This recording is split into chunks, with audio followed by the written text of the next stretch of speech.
మరి ఈ దినాన దేవుని యొక్క వాక్యాన్ని అందించడానికి మరి మచిలీపట్నం ప్రాంతంలో జన్మించి యేసుక్రీస్తుని ఒక హిందూ కుటుంబం నుండి వారి యొక్క తల్లిదండ్రులు సంతానం లేని పరిస్థితులలో యేసు ప్రభు దగ్గరికి వచ్చి వివాహమైన దాదాపు 20 years అనుకుంటా, నాకు 20 years తర్వాత దేవుడు చక్కని కుమారుని వారికి అనుగ్రహించి ఉండగా అప్పటి నుండి ఇప్పటి వరకు ప్రభుని విడిచిపెట్టక ఇచ్చిన ఆ కుమారుని ప్రభు యొక్క పరిచర్యకు ప్రతిష్ఠించి ఉండగా వేదాంత విద్యను అభ్యసించి మరి మన యొక్క బైబిల్ కాలేజీలో అనేక సంవత్సరాలు టీచ్ చేశారు.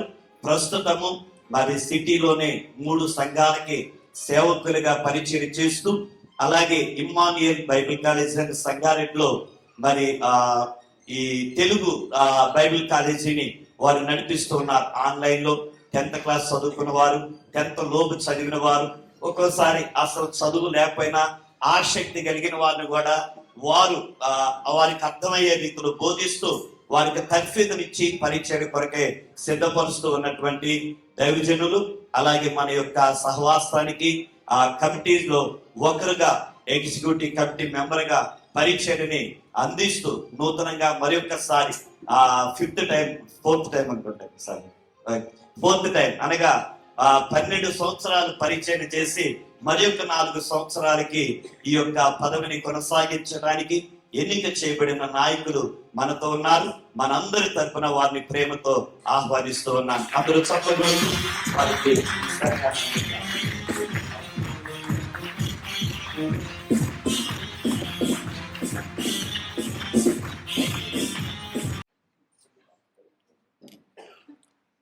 ప్రైజ్ ది లార్డ్, హల్లెలూయా. దేవుని పరిశుద్ధ నామానికి మహిమ కలుగును గాక. మీ అందరికీ మన ప్రభు అయిన యేసుక్రీస్తు నామములో ప్రేమపూర్వక శుభవందనాలు తెలియచేస్తూ ఉన్నాను.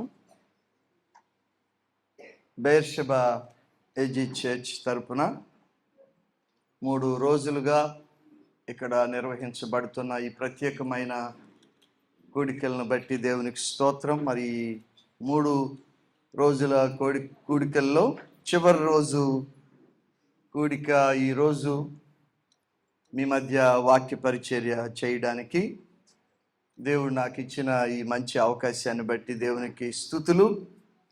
మరి అవకాశం నాకు ఇచ్చినటువంటి దైవజనులు, స్థానిక సంఘ కాపరి రెవరెండ్ టి శామ్యుల్ రంగారావు గారికి, అలాగే పాస్టమ్మ గారికి నా హృదయపూర్వకమైన ధన్యవాదాలు. మీ అందరికీ మన ప్రభు అయిన యేసు నామములో హృదయపూర్వకమైన శుభవందనాలు తెలియజేస్తూ ఉన్నాను. దేవునికి స్తోత్రం, హల్లెలూయా, హల్లెలూయా. మీరందరూ కూడా ఇంతవరకు ప్రభు సన్నిధిలో ఆయన గొప్పతనాన్ని గుర్తు చేసుకుంటూ ఆయన్ను స్తుతిస్తూ ఆరాధిస్తూ వచ్చారు.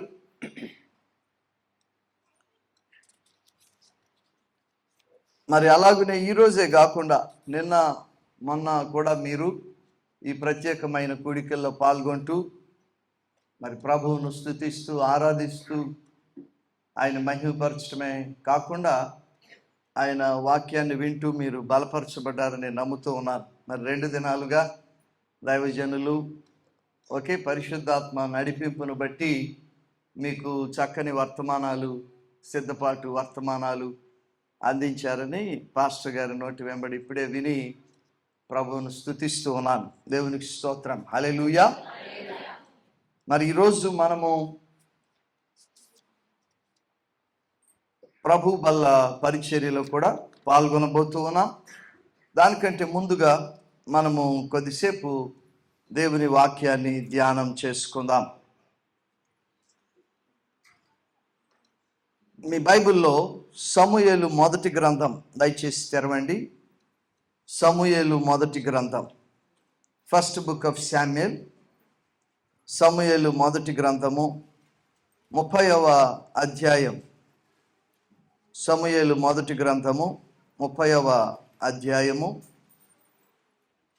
19వ వచనం చదువుకుందాం. First Samuel chapter 30 verse 19. కుమారులేమి కుమార్తెలేమి దోపుడు సొమ్మేమి వారు ఎత్తుకొని పోయిన దానంతటిలో కొద్దిదేమి గొప్పదేమి ఏదియు తక్కువ కాకుండా దావీదు సమస్తమును రక్షించెను. ప్రార్థన చేసుకుందాం. పరమ తండ్రి, పరిశుద్ధుడా, నీకు వందనాలు. ఈ రోజును బట్టి నీకు స్తుతులు. మా ప్రభువా, ఈ సంఘాన్ని బట్టి నీకు వందనాలు. మా ప్రభు 3 రోజుల కూడికలను మీ నడిపింపు చొప్పున ఈ సంఘంలో ఏర్పాటు చేసుకుని మా ప్రభువా, మీ సన్నిధిలో బలపరచబడుతున్న ఈ నీ బిడ్డలందరిని బట్టి నీకు స్తోత్రాలు. సంఘ కాపరిని బట్టి, వారి కుటుంబాన్ని బట్టి, వారికి మీరు ఇచ్చినటువంటి దర్శనాన్ని బట్టి మీకు స్తోత్రాలు చెల్లిస్తూ ఉన్నాం. మహిమగల మా తండ్రి, ఇప్పుడు నీ వాక్యాన్ని వినడానికి మేము ఉపక్రమిస్తుండగా నీ పరిశుద్ధాత్మ స్వరం మాకు వినిపించండి. నీ వాక్కులోని శక్తి చేత మా ప్రాణాత్మ దేహాలను తెప్పరెల చేయండి. నాయన, మా హృదయాలను శుద్ధి చేసి మమ్మల్ని నీ పరిశుద్ధ బల్ల పరిచర్య కొరకు సిద్ధపరచండి. సమస్త మహిమను మీకే చెల్లిస్తూ యేసు నామములో ఈ ప్రార్థన అడుగుచున్నాము తండ్రి. ఆమేన్, ఆమేన్. Praise the Lord. హల్లెలూయా, హల్లెలూయా. మనం చదివినటువంటి ఆ వచనాన్ని మరొక మారు చదువుదాం. సమూయేలు మొదటి గ్రంథము 30వ అధ్యాయము 19వ వచనం. కుమారులేమి కుమార్తెలేమి దోపుడు సొమ్మేమి వారు ఎత్తుకొని పోయిన దాని అంతటిలో కొద్దిదేమి గొప్పదేమి ఏదియు తక్కువ కాకుండా దావీదు సమస్తమును రక్షించెను. దావీదు సమస్తమును రక్షించెను. డేవిడ్ రికవర్డ్ ఆల్ అని ఇంగ్లీష్ బైబిల్లో మనం చూస్తాం. దావీదు సమస్తమును రక్షించాడు. ఈ మాట మన ప్రభు అయిన యేసు కూడా వర్తించేటువంటి మాట కదా. మన ప్రభు అయిన యేసుక్రీస్తు ఈ లోకానికి రక్షకుడిగా వచ్చాడు. ఆయన పేరు రక్షకుడు అనే పేరు కదా. యేసు అంటే అర్థం ఏమిటి? రక్షకుడు. ఆయనకు ఎన్నో పేర్లు ఉన్నాయి, ఎన్నో రీతులుగా ఆయన లేఖనాల్లో పిలువబడ్డాడు. మరి ఒక పేరు ఏమిటంటే దావీదు కుమారుడు అని కూడా పిలువబడ్డాడు, సన్ ఆఫ్ డేవిడ్ కదా. సో దావీదు సమస్తమును రక్షించెను అని ఇక్కడ కనపడుతున్నటువంటి ఈ వ్యక్తీకరణ యేసుక్రీస్తు కూడా వర్తించేటువంటిది. ఎందుకంటే దావీదు ఇక్కడ సమస్తమును రక్షించాడు. దావీదు కుమారుడు ఎవరు? యేసుక్రీస్తు. ఆయన సమస్తాన్ని రక్షించడానికి ఈ లోకానికి వచ్చాడు. ఆ సర్వజనులను రక్షించడానికి ఈ లోకానికి వచ్చాడు. ఆ సమస్త ప్రజలను రక్షించడానికి ఆయన ఈ లోకానికి వచ్చాడు. కనుక మన ప్రభువు రక్షించేవాడు, మన ప్రభువు పునరుద్ధరించేవాడు. ఇక్కడ దావీదు ఏదైతే భౌతికంగా చేశాడో మన ప్రభు అయిన యేసు ఆయన మన అందరి విషయంలో సంపూర్ణంగా ఆయన జరిగించగలడు. ఆయన రక్షించేవాడు, పునరుద్ధరించేవాడు. ఒకవేళ మీరు ఈ కూడికల్లో పాల్గొంటూ ఈ 3 కూడికల్లో చివరిదైన ఈ కూడికలో కూర్చునుండి మరి నన్ను రక్షించగలడా ప్రభువు? నా పరిస్థితిలో నన్ను రక్షించగలడా? నా ఇబ్బందిలో నన్ను గట్టెక్కించగలడా? నా ఆర్థిక అవసరతల్లో ఆయన నన్ను విడిపించగలడా? నా అనారోగ్య పరిస్థితుల నుంచి ఆయన నన్ను విడిపించగలడా? నా కుటుంబ పరిస్థితులు, నా పిల్లల భవిష్యత్తుకు సంబంధించిన చిక్కులు, వాటన్నిటిలో నుంచి ప్రభు నన్ను విడిపించగలడా? తప్పించగలడా? రక్షించగలడా? పునరుద్ధరించగలడా అని ఒకవేళ మీరు అనుకుంటూ ఉంటే ఇది దేవుడు మీతోనే మాట్లాడుతూ మీకు ధైర్యం చెప్పటానికి ఆయన పంపిస్తున్న సందేశం ఏంటంటే ఆయన మిమ్మల్ని రక్షించగలడు, నిన్ను రక్షించగలడు, నన్ను రక్షించగలడు, మన అందరినీ కూడా ఆయన రక్షించగలడు. మన పరిస్థితుల్లోంచి ఆయన మనలను గట్టెక్కించగలడు. దేవునికి స్తోత్రం. హల్లెలూయా. నమ్మిన వారు గట్టిగా చప్పట్లు కొట్టి ఆయన కనపరుద్దాం. హల్లెలూయా, హల్లెలూయా. మనం ఆరాధించేటువంటి ప్రభువు ఆయన రక్షకుడు. He's the saviour and he saves. ఆయన రక్షించేవాడు. నిన్ను ప్రతి పరిస్థితి నుంచి కూడా ఆయన విడిపించేవాడు. నీ ప్రతి కష్టము నుంచి, నీవు ఎదుర్కొనే ప్రతి సవాలు నుంచి నిన్ను తప్పించగలిగినటువంటి వాడు, నిన్ను విడిపించగలిగినటువంటి వాడు. దేవునికి స్తోత్రం. హల్లెలూయా. భయపడొద్దు దేవుని ప్రియబిడ్డ. దావీదు సమస్తమును ఎలాగూ రక్షించగలిగాడో దానికంటే మించి దావీదు కుమారుడు యేసయ్య మనలను అన్ని పరిస్థితుల నుంచి సంపూర్ణముగా రక్షించగలడు. Is mighty to save. ఆయన రక్షించటానికి శక్తి కలిగినటువంటి వాడు. మరి దావీదు సమస్తమును రక్షించను అని ఇక్కడ కనపడుతున్నటువంటి ఈ మాట ఏ సందర్భంలో, ఏ విషయంలో దావీదు అలాగూ రక్షించగలిగాడు, ఏ విధంగా అతడు రికవర్ చేసుకోగలిగాడు, పోగొట్టుకున్న దాన్ని ఎలా సంపాదించుకోగలిగాడు అనేది మనం చూద్దాం. చూడండి, ఇక్కడ ఈ సందర్భం ఏమిటంటే, పోగొట్టుకున్న దాన్ని, పోయింది అనుకున్న దాన్ని దావీదు తిరిగి సంపాదించుకున్నాడు. దేవునికి స్తోత్రం. హల్లెలూయా, హల్లెలూయా. అలాగే మన జీవితాలు కూడా ఒకప్పుడు నశించిపోయిన జీవితాలే కదా. వి వర్ ఆల్ వన్స్ లాస్ట్. మనమందరం కూడా తప్పిపోయిన వారం, గొర్రెల వలె త్రోవ తప్పిపోయాం. మనమందరం కూడా తప్పిపోయిన స్థితిలో ఉన్నప్పుడు రక్షకుడు మనల్ని వెతుక్కుంటూ ఈ లోకానికి వచ్చాడు. బైబిల్ ఏమని చెప్తుంది? నశించిన దానిని వెదకి రక్షించుటకు మనుష్య కుమారుడు ఈ లోకానికి వచ్చాడు.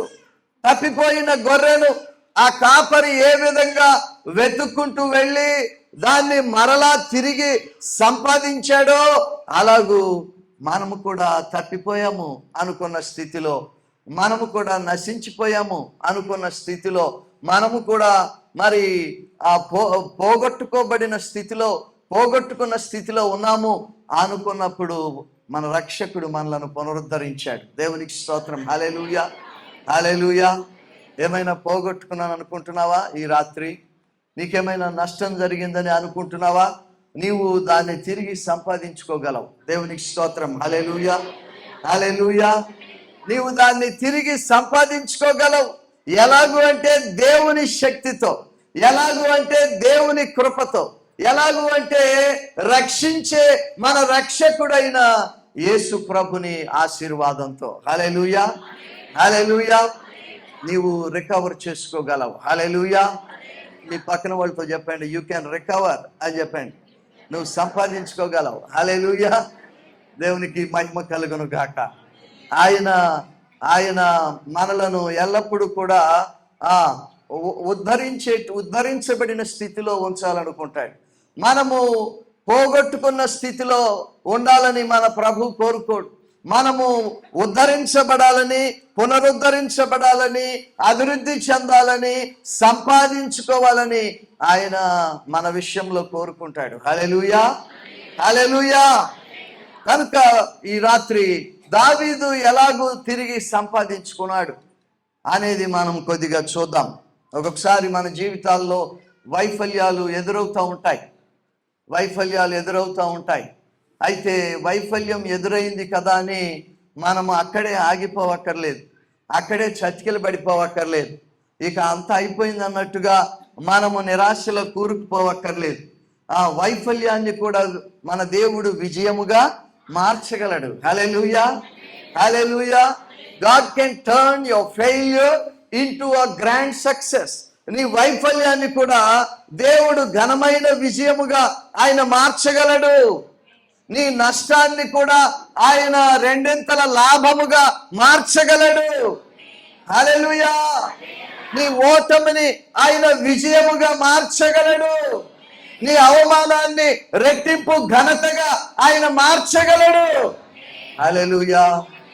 కనుక అధైర్యపడొద్దు దేవుని ప్రియబిడ్డలారా. ఎందుకంటే మన దేవుడు పునరుద్ధరించే దేవుడు. Hour God is a God of redemption.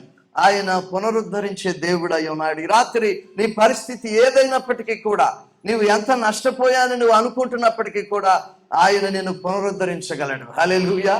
నీ పరిస్థితిని పునరుద్ధరించగలడు. He can restore your fortunes. ఆయన నీ సంపదలను పునరుద్ధరించగలడు. హల్లెలూయా. దావీదు పోగొట్టుకున్నాడు. ఏం పోగొట్టుకున్నాడు? దావీదు ఏం పోగొట్టుకున్నాడు అంటే తన ఆస్తిపాస్తులు పోగొట్టుకున్నాడు, తన బంధువులు, తన కుటుంబస్తులను పోగొట్టుకున్నాడు. ఎలాగండి, ఎలా పోగొట్టుకున్నాడు దావీదు అనంటే, దావీదు సౌలు చేత తరమబడేవాడు. మనందరికీ తెలుసు. దావీదుని ఎవరు తరిమేవారు? అదొక విచిత్రం. దావీదును ఏదో పరాయి రాజు తరవటం కాదు, తన సొంత దేశపు రాజే తన మామే వెనకాలబడి తరుముతూ ఉండేవాడు. దావీదు ప్రాణాలు గుప్పిట్లో పెట్టుకుని అడవులు, కొండలు, కోనలు, గుహలు వాటిల్లో తలదాచుకుంటూ ఉండేవాడు. సౌలు తన చేతికి చిక్కాడు, 2 పర్యాయాలు చిక్కాడు. కానీ దావీదు చేయి చేసుకోలేదు. ఎందుకంటే దేవుణ్ణి గౌరవించాడు, దేవుడు సౌలు మీద ఉంచిన అభిషేకాన్ని గౌరవించాడు. కనుక దావీదు మరి దేవునికి భయపడి తన ప్రాణాలైన అరచేత్తో పట్టుకొని పరిగెత్తాడు, కానీ సౌలు మీద తిరుగుబాటు చేయలేదు. సౌలు తన చేతికి చిక్కినా కూడా, అందరూ ప్రోత్సహించినా కూడా, కమాన్ డేవిడ్, నువ్వు చంపొచ్చు, సౌలు నీ చేతికి చిక్కాడు, ఇప్పుడు వదిలిపెడితే అది ఎంత తెలివి తక్కువ అన్నా కూడా దావీదు దేవుడు అభిషేకించిన వారి మీద నేను తిరుగుబాటు చేయనని ఎంచుకున్నాడు. ఓకే, ఆ విధంగా దావీదు మరి ఎంతో ఇబ్బందులు పాలయ్యాడు సౌలు మూలంగా.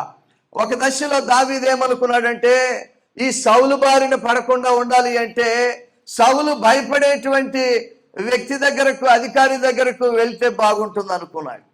సౌలుకి ఫిలిష్తీయులు అంటే భయం. మీకు గుర్తుందా? గొలియాతు మరి 40 రోజుల పాటు ఛాలెంజ్ చేస్తే సౌలు బయటికి రాలేకపోయాడు. సైన్యం బయటికి రాలేదు, రాజు సౌలు బయటికి రాలేదు. ఎందుకంటే మరి ఆ ఫిలిష్తీయుల అధిపతులు అంటే సౌలుకు భయం. అందుచేత దావీదు ఏం ఆలోచించాడంటే ఈ సౌలు బారి నుండి తప్పించుకోవాలంటే సౌలు ఎవరికైతే భయపడతాడో ఆ ఫిలిష్తీయ రాజును ఆశ్రయిస్తే బాగుంటుంది కదా. శత్రువైనా సరే మరి అతని దగ్గరికి వెళ్తే అప్పుడు సౌలు నన్ను వెంటాడకుండా ఉంటాడు కదా అనుకున్నాడు. అది ఏమంత బలమైన ఆలోచన కాదు. మరి దావీదు అలాంటి ఆలోచన చేశాడు. కొన్నిసార్లు మనం కూడా ఎంతో బలమైన వారం అనుకుంటాం, కానీ కొన్ని బలహీనమైన ఆలోచనలు చేస్తూ ఉంటాం. ఎందుకంటే మనం పరిపూర్ణులం కాదు, ఎందుకంటే మనకు అంత తెలియదు. మనము అల్పజ్ఞులం. మన మట్టుకు మనం మరి చాలా గొప్పవాళ్ళం మనకు అనిపిస్తుంది, కానీ దేవుని ముందు మనం ఎంతటి వారమండి.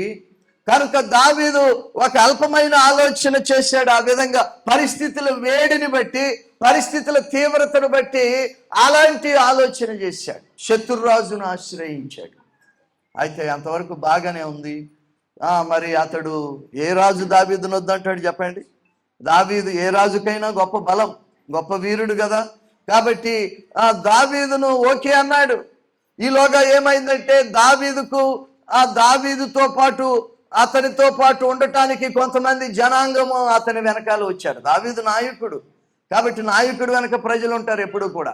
కనుక దావీదు యొక్క నాయకత్వ సామర్థ్యము ప్రజలకు తెలుసు కాబట్టి రకరకాల ఇబ్బందుల్లో ఉన్నటువంటి వారు, దావీదుకు అనుచరులైనటువంటి వారు దావీదు పంచన చేరారు. వాళ్ళందరూ కూడా చాలా మంది, 100 మంది వచ్చేసారు. వస్తే అదో పెద్ద టౌన్షిప్ అయిపోయింది. వాళ్ళు ఎక్కడుంటే అక్కడ అదో పెద్ద కాలనీ అయిపోతుంది అనమాట.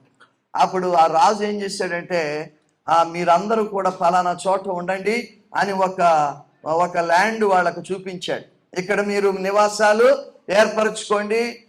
దావీదుతో పాటు దావీదు అనుచర బృందం అంతా కూడా ఒక చోట నివాసం చేసేటట్లు వారికి సిక్లగు అనేటువంటి ప్రదేశాన్ని చూపించాడు. ఏ ఊరనేది? సిక్లగ్. అందరూ చెప్పండి, జిక్లగ్. సో సిక్లగు అంటే బాధ అని అర్థం, బాధకరమైన ప్రదేశం సిక్లగు. మరి అలాంటి ప్రదేశాన్ని ఆ రాజు వారికి అనుగ్రహించాడు, వారికి ఇచ్చివేశాడు. అక్కడ మీరుండండి అని చెప్పి ఆకిష్ రాజు వాళ్ళకి ఇచ్చాడు.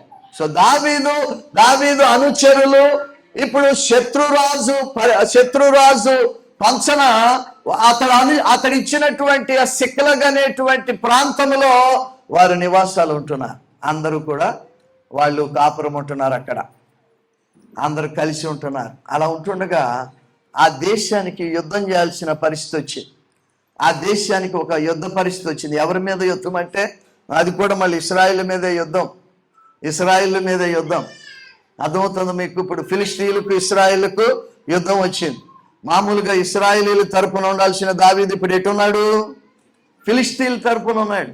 దావీదు అన్నాడు, నేను కూడా వస్తా రాజా మీతో పాటు యుద్ధానికి. ఏంటి ఎదురుగా ఇశ్రాయేలీలు అయినా సరే వస్తా అన్నాడు. మా వాళ్ళు కూడా తీసుకొస్తా అన్నాడు. అనేసరికి ఆ రాజు అనుకున్నాడు, మంచిదే కదా, దావీదు ఉంటే మనకి స్ట్రెంగ్తే కదా. ఎందుకు దావీదు ఏం చేశాడు, అప్పటికే ఫిలిష్తీయుల్లో మరి రాక్షసుడు లాంటి గొలియాతును ఒక్క రాయితో మట్టు పెట్టాడు కదా. కనుక ఇలాంటి శూరుడు మనతో ఉంటే మంచిదే అనుకున్నాడు ఆ రాజు. కానీ సేనాధిపతులు దానికి బ్రేక్ వేసేసారు.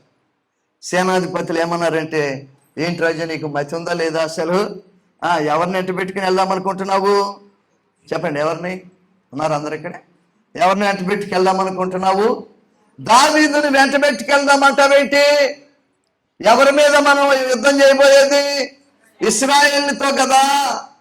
మరి ఇశ్రాయేల్ మీద యుద్ధం చేయటానికి మన హీరోని తెగేసినటువంటి ఆ దావీదునే వెంట పెట్టుకుని వెళ్తే వాడు మధ్యలో వెన్నుపాటు పడుడని ఏంటి గ్యారంటీ, ఇంత పిచ్చాడు అయిపోయేంటి రాజా అని చెప్పి వాళ్ళు అతన్ని బ్రెయిన్ వాష్ చేసి పడేశారు. అప్పుడు ఆకీష్ ఏమన్నాడంటే, సారీ డేవిడ్, నాకైతే ఓకే, కానీ మరి నా జనరల్స్ మాత్రము ఇష్టపడటం లేదు, కనుక మీరు తిరిగి వెళ్ళిపోండిలే, మీరు రావద్దులే మాతో పాటు, మీరు మీ ఇంటికి వెళ్ళిపోండి అన్నాడు. దావీదు అయితే రెడీ అయ్యాడు. మరి నిజంగా ఏం జరిగేదో తెలియదు మనకి. సీన్లోకి వెళ్తే అక్కడ దావీదు మరి నిజంగా ఇశ్రాయేల్ మీద యుద్ధం చేసేవాడా, లేకపోతే వాళ్ళు ఆ సర్దార్లు ఊహించినట్టుగానే మరి ఏమైనా ఫిలిష్తీయులకి నష్టం కలగజేసేవాడు, మనకైతే తెలియదు. ఎందుకంటే అది వెల్లడి చేయబడలేదు. అది వాస్తవ పరిస్థితిలోకి రాకుండానే ఆ సీన్ మారిపోయింది. దావీదు వెనక్కి వెళ్ళిపోవాల్సి వచ్చింది.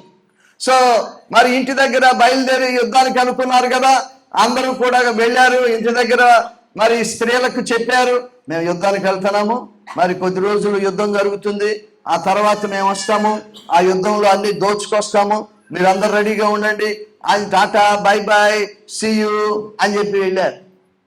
ఈ ఇంటి దగ్గర ఆడాళ్ళు ఏమనుకుంటున్నారు, వీళ్ళు వచ్చేసరికి ఇంకా చాలా కాలం పడుతుంది, చాలా రోజులు పడుతుంది, వస్తారు తెస్తారు అని చెప్పి అనుకుంటా ఉన్నారు. అయితే వాళ్ళు ఈ దావీదు అతని యొక్క అనుచరులు యుద్ధం అనుకుని, యుద్ధంలో పోరాడాలి అనుకుని వెళ్తే వాళ్ళు అటు వెళ్ళగానే ఏమైందంటే, ఒక దొంగల ముఠ ఈ దావీదు అతని అనుచరులు ఎక్కడైతే నివాసం ఉంటున్నారో, ఎక్కడ నివాసం ఉంటున్నారు, సిక్లగ్లో కదా. సిక్లగ్ అంటే అర్థం ఏమిటి, బాధ. అలాంటి ప్రదేశంలో ఆ నివాసం ఉంటున్న ఇళ్ల మీద పడిపోయారు. ఎవరు, దొంగల మూట వచ్చి, బందిపోటు దొంగలు వచ్చి వాళ్ళు ఆ ఇళ్లను దోచుకున్నారు. ఆ దావీదు ఇంటిని, దావీదు అనుచరుల ఇంటిని, ఇళ్లను, మరి వారి కలిగిన దాన్ని అంతటిని కూడా దోచుకుని మరి వాళ్ళ భార్య పిల్లలను కూడా చెరబట్టుకుపోయి వాళ్ళు వెళ్ళిపోయారు. ఇప్పుడు దావీదు అతని అనుచరులేమో, ఇక రాజు వద్దన్నాడు కదా, సర్దార్లు వద్దంటున్నారు కదా, సరే వెనక్కి వెళ్ళిపోదామని, వాళ్ళకి ఇంటికి వెళ్ళిపోదాంలే అని వాళ్ళు వెనక్కి వస్తున్నారు. వాళ్ళు వెనక్కి వచ్చేసరికి ఎట్లా ఉందంటే పరిస్థితి, వెళ్ళేటప్పుడు భార్య పిల్లలు bye daddy, bye tata, all the best అని చెప్పి పంపించిన భార్య పిల్లలు లేరు, కనపడతలేదు. ఎందుకంటే వాళ్ళు చెరగొని పోబడ్డారు. అలాగనే ఇళ్ళు చూస్తే మరి డ్యామేజ్ అయిపోయి ఉన్నాయి, ఎటు చూసిన వస్తువులు చిందరవందరగా పడిపోయి ఉన్నాయి, అంతా కూడా దోచుకోబడిన స్థితి, ఆస్తులన్నీ పోయినాయి. అప్పుడు ఆ పరిస్థితి చూసి దావీదు అతని అనుచరులు ఎట్లా స్పందించి ఉంటారు, ఎవరైనా ఎట్లా స్పందిస్తారు చెప్పండి. ఆ దృశ్యాన్ని మీరు ఊహించుకోగలరా? వాళ్ళు వెళ్ళేటప్పుడేమో భార్య పిల్లలు చక్కగా సంతోషంగా వీడుకోలు చెప్పారు, ముచ్చటగా అలంకరించుకున్న ఇళ్ళు, తిరిగి వచ్చేసరికి భార్య పిల్లలు అసలు లేరు, ఇళ్ళేమో చిందరవందర అయిపోయినాయి. ఎలా ఉంటుంది చెప్పండి? అయిపోయిందిరా, అంత అయిపోయింది అనుకున్నారు. చాలా బాధాకరమైనటువంటి దృశ్యం. ఆ ప్రదేశం పేరే బాధ. నిజంగానే వాళ్ళకి పెద్ద బాధే ఎదురైంది. అలాంటప్పుడు ఏం జరిగిందంటే, దాన్ని బట్టి ఏమైందంటే, ఆ 3వ వచనం చదవండి. 3వ వచనం, దావీదును అతని జనులను పట్టణములకు వచ్చి అది కాల్చబడి ఉండుటయు, తమ భార్యలను, కుమారులను, కుమార్తెలను చెరలోనికి కొనిపోబడి చూచి ఎంత భయంకరమైన దృశ్యం వారు చూడాల్సి వచ్చింది. వాళ్ళు ఎన్నడూ కూడా ఊహించినటువంటి విషయము, వాళ్ళు వెళ్ళేటప్పుడు ఇలా జరుగుతుందని ఎంత మాత్రం కూడా అనుకోనటువంటి సంగతి ఇప్పుడు జరిగింది. అది చూచి 4వ వచనం చూడండి, ఇక ఏడ్చుటకు శక్తి లేకపోవునంత బిగ్గరగా ఏడ్చిరి. ఏడుపు తన్నుకొచ్చేసింది. ఆ పరిస్థితి చూస్తే పట్టణం కాలిపోయింది, ఇళ్ళు చిందరవందరగా శిథిలమైపోయి ఉన్నాయి, ఇంట్లో ఒక వస్తువు లేదు విలువైంది, భార్య పిల్లలు లేరు. ఏంటి పరిస్థితి అని వాళ్ళ గుండెలు తరుక్కుపోయినాయి. వాళ్ళు ఏడ్చుటకు ఇక శక్తి లేకపోయినంతగా బిగ్గరగా ఏడ్చారు. కన్నీరు ధారాపాతంగా ప్రవహిస్తూ ఉంది. ఎంత కన్నీరు అంటే ఇక కన్నీరు లేదు, ఇక అయిపోయింది. ఇక మరి చిందించటానికి ఇక కన్నీరు కళ్ళల్లో లేదు, ఇక గుండెలో బాధ ఉంది కానీ కన్నీరు అయిపోయింది. అంత ఏడ్చేశారు.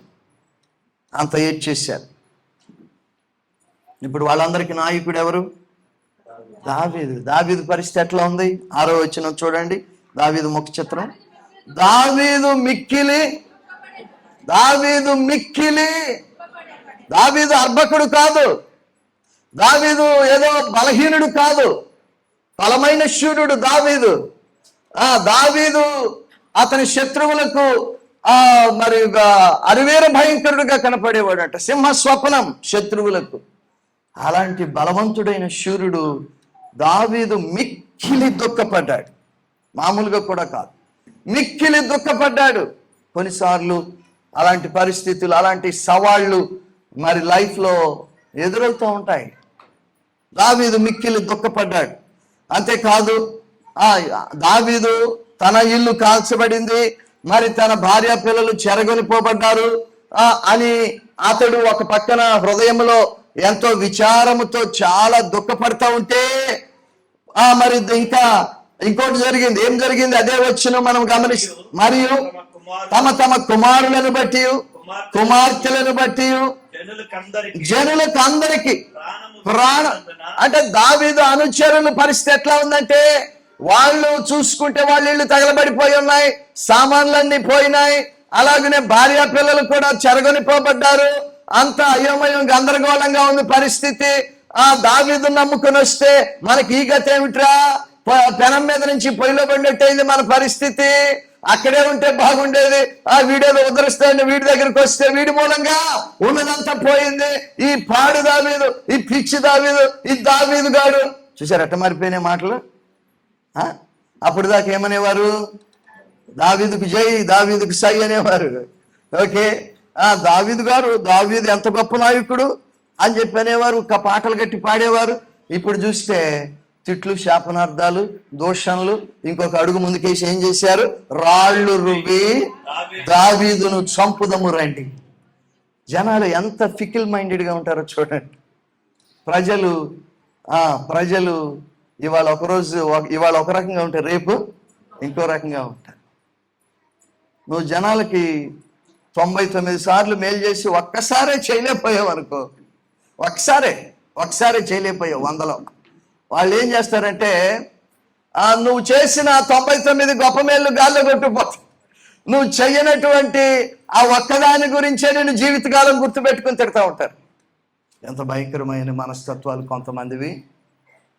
ఈ దావీదు అంతవరకు వాళ్ళకు నీడనిచ్చాడు, వాళ్ళకి శక్తినిచ్చాడు, వాళ్ళకి ఆధారమయ్యాడు, వాళ్ళకి పోషణ చూపించాడు, వాళ్ళకి అన్ని సమకూర్చాడు. అయితే ఈ ఒక్కసారికి ఏమైందంటే, ఈ ఒక్క విషయంలో వాళ్ళు దావీదు తప్పేమైనా ఉందో అందులో? దావీదు ఏమైనా చేశాడు? దావీదు కూడా వచ్చింది కదా శ్రమ. కొన్ని దావీదు ఇల్లు బాగుండి వీళ్ళిళ్ళు బాగోపోతే, దావీదు కుటుంబం కలకల్లాడుతూ వీళ్ళ కుటుంబం ఏమో మరి కష్టాల్లో ఉంటే అప్పుడు వీళ్ళు దావీదును తిట్టొచ్చు. ఆ దావీదు కూడా ఒకవైపు ఎంతో బాధపడుతూ ఉంటే, మిక్కిలి దుఃఖపడుతూ ఉంటే, నాయకుడిని బలపరుద్దాము, నాయకుడికి మనము అండగా ఉందాము, అందరం కలిసి ముందుకెళ్దామనే ఆలోచన లేకుండా వాళ్ళు దావీదునే చంపుదామని రాళ్ళు పట్టుకున్నారు. అది ఇంకెంత బాధ అనిపించి ఉంటుంది దావీదుకి, ఇంకెంత లోతైన గాయం చేసి ఉంటుంది దావీదుకి. నా ప్రియ సోదరి సోదరులారా, కృతజ్ఞత అనేది ఈ రోజుల్లో అంతరించిపోతున్న ఒక అరుదైన ఆస్తిగా ఉంది. మనము కృతజ్ఞతను కోల్పోకుండా జాగ్రత్త పడాలి. దావీదు వారు చంపుదామని రాళ్ళు పట్టుకుంటే ఆ దావీదు పరిస్థితి ఎలా ఉంటుందో అప్పుడు ఆలోచించి, అలాంటి పరిస్థితిలో ఉన్నాడు దావీదు. తన భార్య పిల్లలు చెరలోకి వెళ్ళిపోయారు, ఇల్లు శిథిలమైపోయింది, వస్తువులు దోచుకోబడ్డాయి, ఆస్తులు. మరి ఇంత బాధలో ఉంటే అతని అనుచరులు కూడా అదే బాధలో ఉన్నారు. అది అయ్యో నా అనుచరులు ఇట్లా అయిపోయారే నా మూలంగానే అతడు తన గురించి వాళ్ళ గురించి బాధపడతా ఉంటే వాళ్ళేమో రాళ్ళు తీసి చంపుదామనే ప్రయత్నం చేస్తున్నారు. ఏమి లేదు, అంత పోయింది. అయితే అలాంటి పరిస్థితిలో నుంచి మొదట మనం చదివామే ఏమని, దావీదు సమస్తమును రక్షించాను. దేవునికి స్తోత్రం, హల్లెలూయా. ఎంతో మైనస్లో ఉన్న దావీదు సర్ప్లస్లోకి వెళ్ళిపోయాడు. దేవునికి స్తోత్రం, హల్లెలూయా. అలాగూ చేయగలడు దేవుడు, అలాగూ చేయగలడు. నీ పరిస్థితిని కూడా మార్చగలడు దేవుడు. కనుక నీవు నిరాశపడద్దు. నా పరిస్థితి ఎప్పటికీ మైనస్సేనా, నా పరిస్థితి ఎప్పటికీ సిక్లగేనా అని నువ్వు బాధపడక్కర్లేదు. దేవుడి పరిస్థితిని మారుస్తాడు. దావీదుకు దేవుడే విజయం ఇచ్చాడు, అలాగే నీకు కూడా విజయం ఇస్తాడు. ఎలాగూ దావీదు గెలిచాడు, ఎలాగూ దావీదు రికవర్ చేసుకోగలిగాడు, తాను పోగొట్టుకున్న దాన్ని అంతటిని, తాను నష్టపోయిన దాన్ని అంతటిని దావీదు మరలా ఎలాగూ సంపాదించగలిగాడు అనేది మనము క్లుప్తంగా చూద్దాం. ఎలాగూ సంపాదించుకోగలిగాడంటే మొట్టమొదటిగా అతడు ధైర్యం తెచ్చుకున్నాడు. ఏం చేశాడండి? ధైర్యం తెచ్చుకున్నాడు. హౌ టు రికవర్, ఎలాగూ మనము మన వైఫల్యాన్ని విజయంగా మార్చుకోగలము, ఎలాగూ పోగొట్టుకున్న దాన్ని తిరిగి దేవుని కృపతో సంపాదించుకోగలము అని అంటే మొట్టమొదటిగా ఏం చేయాలి? ధైర్యం తెచ్చుకోవాలి. అందరూ చెప్పండి, ధైర్యం తెచ్చుకోవాలని చెప్పండి. మీ పక్కన వాళ్ళతో చెప్పండి, ధైర్యం తెచ్చుకో అని చెప్పండి. కొంచెం ధైర్యంగా చెప్పారా? రైట్. ధైర్యం తెచ్చుకోవాలి. కొంతమంది ఏమంటారంటే, నేను మామూలుగా అయితే చాలా ధైర్యంగా ఉంటానండి, అబ్బో నాకు చాలా ధైర్యం, కానీ ఏదన్నా ఇబ్బంది వస్తేనే కొంచెం నాకు భయం ఉంటుందండి, పిరికితనంగా ఉంటుంది, ఆందోళనగా ఉంటుంది. మామూలుగా అయితే అసలు తిరుగులేదు, బాగా ధైర్యంగా ఉంటారట. ఏమైనా ఇబ్బంది వచ్చినప్పుడు, ఏదైనా సమస్య వచ్చినప్పుడు మాత్రం చాలా ఆందోళనగా, పిరికితనంగా, గుండెదాడ వచ్చేస్తుందంట. అవి మామూలుగా అంత బాగుంటే ధైర్యం ఎందుకు అనవసరంగా? అంత బాగున్నప్పుడు, అంత ఓకే అనుకున్నప్పుడు, అంత సాఫీగా ఉన్నప్పుడు ఎవరికి కావాలి ధైర్యం? ఎప్పుడు కావాలి ధైర్యము? హలో, ధైర్యం ఎప్పుడు కావాలి? ఇబ్బంది సమయంలోనే కదా, సవాళ్ళు ఎదురైనప్పుడే కదా. మరి చాలా మంది ఆ ధైర్యము లేక వారు ముందే ఓడిపోతారు, పోరాటం చేయకుండానే ఓడిపోతారు. ఏమి లేక? ధైర్యము లేక. మొదటి ప్రపంచ యుద్ధం, ప్రపంచం అంతవరకు ఎన్నడూ కూడా ప్రపంచ స్థాయి యుద్ధం అనేది చూడలేదు. మొదటి ప్రపంచ యుద్ధం వచ్చినప్పుడు ఆ మొదటి ప్రపంచ యుద్ధంలో చాలా మంది మరణించారు. అయితే ఒక లెక్కలో ఏం తేలిందంటే, ఆయుధాలు తాకటం వల్ల చనిపోయిన వారి కంటే ఆ ఆయుధాలు వచ్చి మన మీద ఎక్కడ పడతాయో అని భయంతో చనిపోయిన వారు ఎక్కువ అంట. అంటున్నారా? ఆయుధాలు వచ్చి తాకిన దాన్ని బట్టి కాదు, ఏ ఆయుధం ఎటు నుంచి వచ్చి మన మీద పడుతుందని భయంతో ముందుగానే చాలా మంది చనిపోయారు. అంటే మనం చెప్పుకోవడానికి కొంచెం హాస్యంగా ఉన్నప్పటికీ కూడా అది చాలామంది అలాంటి పరిస్థితిని ఎదుర్కొంటారు. కరోనా సమయంలో మరి చాలామంది ఈ భూలోక యాత్ర ముగించారు. మరి వారిలో మరి మన సన్నిహితులు కూడా ఉన్నారు. అయితే మరి కొంతమంది నిజంగానే వ్యాధిని బట్టి చనిపోతే, కొంతమంది భయం మూలంగా కూడా చనిపోయారని మీకు తెలుసునా? భయము రోగనిరోధక శక్తిని తగ్గించేస్తుంది.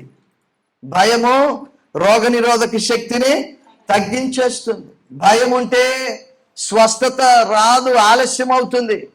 భయం వల్ల మరి చికిత్స కూడా పనిచేయదు. అందుకని మనము భయపడటం వల్ల ప్రయోజనము లేదని గుర్తించాలి. భయపడటం వల్ల ప్రయోజనం లేదు. మీ పక్కనలతో చెప్పండి, భయపడద్దు, ఉపయోగం లేదని చెప్పండి. భయపడద్దు, భయపడటం వల్ల ఉపయోగం లేదు. భయపడటం వల్ల ప్రయోజనం లేదు. భయపడటం వల్ల పరిస్థితి మారుతుంది అనుకుంటే పోనీ అందరం గట్టిగా కూర్చొని భయపడదాం. ఓకే, కానీ భయం వల్ల, ఆందోళన వల్ల పరిస్థితి మారదు. ఎవడు తన ఎత్తును మూరుడు ఎక్కువ చేసుకోగలడు? ఏం చేసి? చింతించుట వలన ఎవడు తన ఎత్తును మూరుడు ఎక్కువ చేసుకోగలడు అని ప్రభు అన్నాడు. అంటే చింతించటం వల్ల ప్రయోజనం లేదు. చింతించటం వల్ల, భయపడటం వల్ల నష్టమే గాని, ఇబ్బందే గాని, పరిస్థితి ఇంకా జటిలమవటమే గాని ప్రయోజనము కొంచెము కూడా లేదు. కాబట్టి మనం భయపడద్దు. ప్రియ సోదర సోదరి, నీ పరిస్థితి ఏంటో నాకు తెలియదు, నువ్వు ఎలాంటి సవాలు ఎదుర్కొంటున్నావు నాకు తెలియదు. But don't be afraid. భయపడద్దు. మీకేంటి సార్ మీరు చెప్తారు, మీకేం పోయింది మీరు చెప్తారు, మా పరిస్థితి ఏంటో మాకు తెలుసు, మా ఇబ్బందులు ఏంటో మాకు తెలుసు అని మీరు అనొచ్చు. కానీ దేవుడు ఎన్నిసార్లు బైబిల్లో మనకు వాగ్దానం చేస్తున్నాడు, భయపడకుము, ఫియర్ నాట్, దిగులు పడకుము, జడియకుము అని ఎన్నిసార్లు దేవుని మాట ఆయన వాక్యంలో మనం చదువుతున్నాం. కనుక ఇది నా మాట కాదు, భయపడకమని చెప్పేవాడు దేవుడే. కనుక మనము భయపడకూడదు, ధైర్యంగా ఉండాలి. మొట్టమొదట మనము సంపాదించుకోవాలి అంటే, పునరుద్ధరించబడాలి అంటే, రికవర్ చేసుకోవాలి అంటే, మన పరిస్థితుల్లోంచి మనం గట్టెక్కాలంటే మొట్టమొదటిగా ఏం చేయాలి? ధైర్యంగా ఉండాలి. ఎందుకంటే భయముతో, ఆందోళనతో, పిరికితనంతో ఉంటే నువ్వేమీ చేయలేవు, నువ్వు ముందడుగు వేయలేవు. కనుక ధైర్యంగా ఉండటం వల్ల ఎన్నో మేళ్ళు ఉన్నాయి. అయితే మరి ధైర్యము ఎలా వస్తుంది? చూడండి, దావీదు గురించి ఏమని రాయబడింది? 6వ వచనంలో, కొంచెం 6వ వచనం ఇందాక మనం ఆ జనాలు, దావీదు తన దేవుడైన యెహోవాను బట్టి ధైర్యము తెచ్చుకొని, థ్యాంక్ యూ పాస్టర్. దావీదు తన దేవుడైన యెహోవాను బట్టి ధైర్యం తెచ్చుకున్నాడు. David encouraged himself in the Lord his God అనే మాట మనం చూస్తున్నాం. ఆ వచనం ఆరంభములో ఎట్లా ఉంది పరిస్థితి, ఆ వచనము ముగియక ముందే ఎట్లా మారిపోయింది చూడండి. ఆ వచనం ఆరంభంలో ఎలా ఉంది పరిస్థితి? దావీదు మిక్కిలి దుఃఖపడ్డాడు. మరో వచనంలోకి వెళ్ళక ముందే పరిస్థితి మారిపోయి దావీదు ధైర్యం తెచ్చుకున్నాడు. దేవునికి స్తోత్రం, హల్లెలూయా. అలాగూ పరిస్థితి దేవుడు మార్చగలడు, హల్లెలూయా. మిక్కిలి దుఃఖం ఎక్కడ, ధైర్యం ఎక్కడ? చూడండి, దావీదు ధైర్యం తెచ్చుకున్నాడు. ఎలా వచ్చింది అతనికి ధైర్యము? ఎలా వచ్చింది? అతనికి ఉన్న బలాన్ని బట్టి ధైర్యం తెచ్చుకోలేదు, అతనికి ఉన్న యుద్ధ విద్యలను బట్టి అతడు లేకపోతే అతనికి ఉన్నటువంటి ఆయుధాలను బట్టి ధైర్యం తెచ్చుకోలేదు. అతడు దేన్ని బట్టి ధైర్యం తెచ్చుకున్నాడు?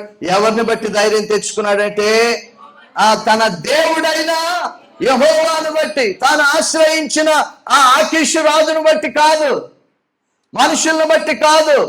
అదేం పర్లేదు, రాజుగారికి ఒక మరి మెసేజ్ పెడితే అంత ఆయనే చూసుకుంటాడు, ఒక వాట్సాప్ మెసేజ్ పెడతాను అనుకోలేదు దావీదు. ఎవరిని బట్టి ధైర్యం తెచ్చుకున్నాడు? తన దేవుడైన యెహోవాను బట్టి. దేవునికి స్తోత్రం, హల్లెలూయా, హల్లెలూయా. చూడండి, పరిశుద్ధాత్మ దేవుడు అక్కడ దాన్ని ఎలా రాయించాడంటే, యెహోవాను బట్టి ధైర్యం తెచ్చుకొనెను అని రాయించవచ్చు, లేకపోతే దేవుడైన యెహోవాను బట్టి ధైర్యం తెచ్చుకొనెను అని రాయించవచ్చు. ఈ రెండు మాటలు ఎలా రాసినా మనకు అర్థమవుతుంది. కానీ ఇంకొక మాట ఎక్స్ట్రా సప్లై చేశాడు అక్కడ. ఏం మాట అది? అందరూ తన అనండి. తన అంటే ఏమిటి? ఆ మాట దేన్ని సూచిస్తా ఉంది? దేవునికి దావీదుకి మధ్య ఉన్న సంబంధాన్ని సూచిస్తూ ఉంది. దేవునికి స్తోత్రం, హల్లెలూయా. David encouraged himself in the Lord his God, తన దేవుడైన యెహోవా. అలాంటి సంబంధం మనకు ఉండాలి దేవునితో. నా దేవుడు అని చెప్పుకోగలిగే అనుదిన సంబంధం, సహవాసం, సంభాషణ దేవునితో మనం కలిగి ఉండాలి. ఏదో కష్టాలు వచ్చినప్పుడు జ్ఞాపకం చేసుకోవటం కాదు దేవుణ్ణి, ఇబ్బందులు వచ్చినప్పుడు దేవా అంటాం కాదు. ప్రతిరోజు మనము దేవునితో అనుదిన సంబంధం, అనుదిన సహవాసం, ప్రార్థన, బైబిల్ ధ్యానం మనము ఎప్పుడైతే చేస్తూ ఉంటామో అప్పుడు నా దేవుడు అనేటువంటి ఆ ధైర్యం, భరోసా మనకు దక్కుతుంది. దేవునికి స్తోత్రం, హల్లెలూయా. నీకు ఆ భరోసా ఉందా? నీవు చెప్పగలవా నా దేవుడు అని చెప్పగలవా? అలాంటి సంబంధం ఉందా దేవునికి నీకు?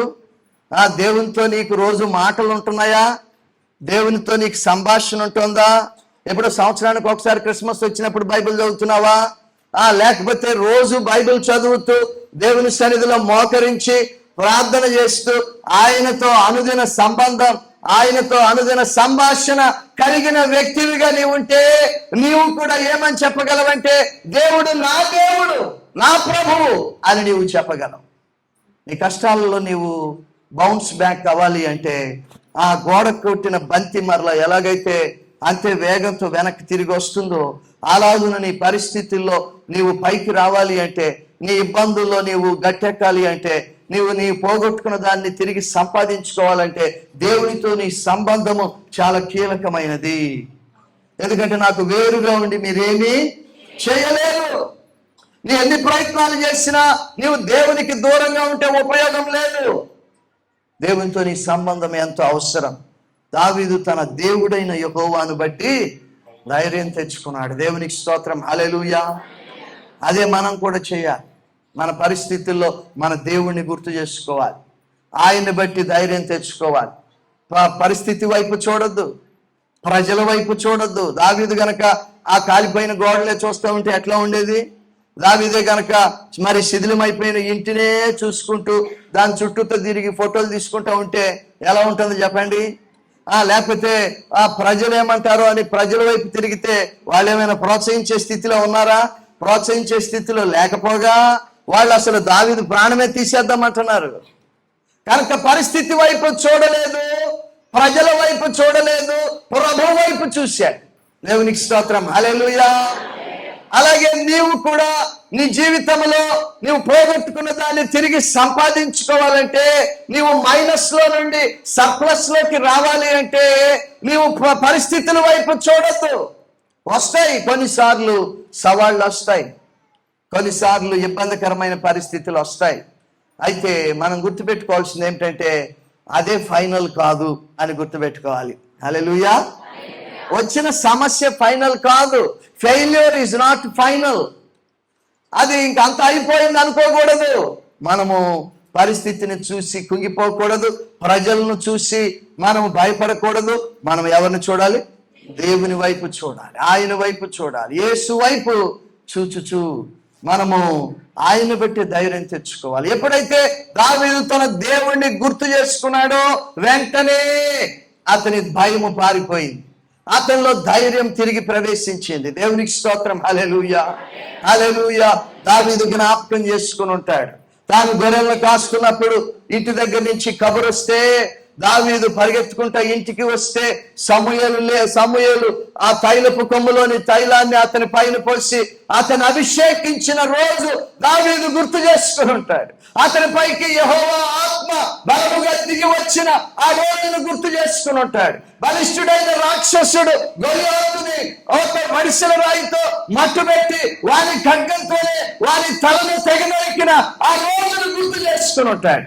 ఆ గొర్రెలను చీల్చడానికి వచ్చిన సింహాన్ని, ఎలుగుబంటిని వట్టి చేతులతో సంహరించి ఆ గొర్రె పిల్లలను రక్షించిన ఆ రోజును గుర్తు చేసుకుని ఉంటాడు.